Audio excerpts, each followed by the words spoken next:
Hello, welcome back to Chris's Beer Reviews. It's time for a beer review. Here's one that you've all been dying for, but you've all been waiting for this one. It's Tetley's Smooth Ale, coming in at 3.4%. 3.4%, there it is. And what we are going to do is we are going to run this through the Guinness Nitro Surge. This is a nitro can, so why not run it through the Nitro Surge device? Now, I did let the gas out of this a little bit quick, so I'm hoping that hasn't caused too many issues with it. We're not going to 2-pint pour or any of that jazz. It's not a can of Guinness, it's not a pint-sized can either, so we would just go for it. A lot of people give me stick about the way I use this thing, but I don't really care. Let's just get on with it, shall we? Let's get pouring.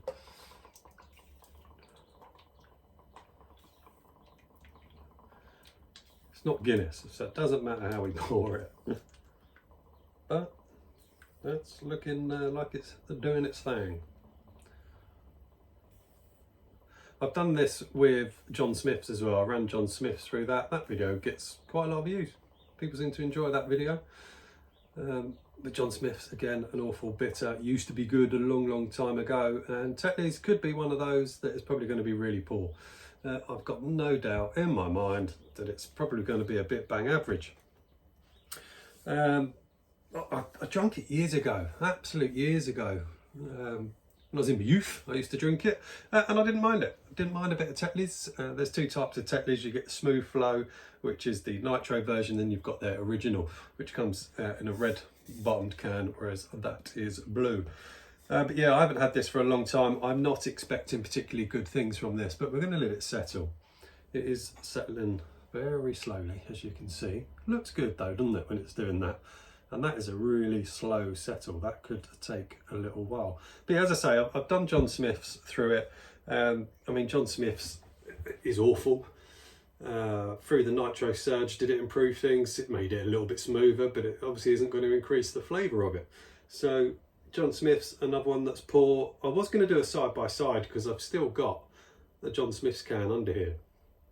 From when I did that view, and that video, it's so long ago that can went out of date back in November, so I didn't want to put a really old can up against something that's probably a lot newer. I don't think that would have been particularly fair. Yeah, see, this doesn't go out of date until December this year, whereas that can of John Smith's went out of date last November, I believe, so I didn't want to put them two together with one that's so far past its date. Anyway, that has settled into, and it hasn't quite finished. There's still a bit to go in there, look. But it's got a nice kind of toffee colour to it.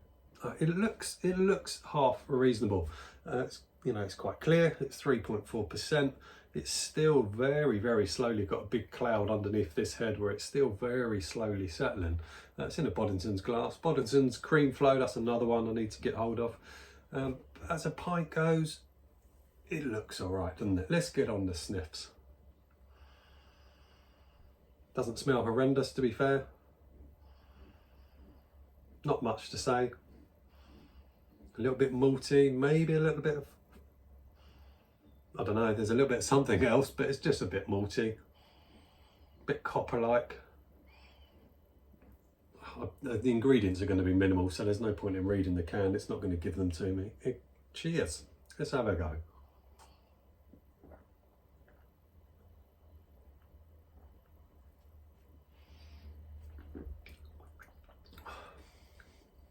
God, that's boring. God, that is a boring beer.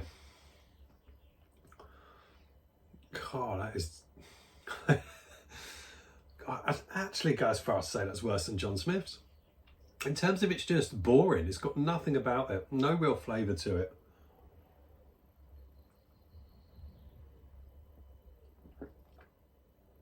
Very smooth, it's got to be.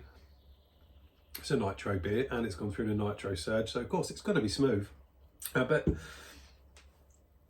know what to say. I'm a bit lost of what to say about that. It's just very flavourless. I mean, it's easy drinking, it's quick to drink. You can see I've almost done the pint or the can. There's just not much flavour going on in there, really not much flavour whatsoever. It's very thin, it's 3.4%. It's going to have a thin body to it. A little bit of malts, a little bit of metallic-y, a little bit of copper flavour going on. there's tiniest smidgens of a bit of a caramel malt going on in there. But that is absolutely boring. It's probably one of the most boring beers I've ever drunk. That really is a boring beer. That's the only way I can describe that. It's bland and it's boring, and I'm done. See you soon.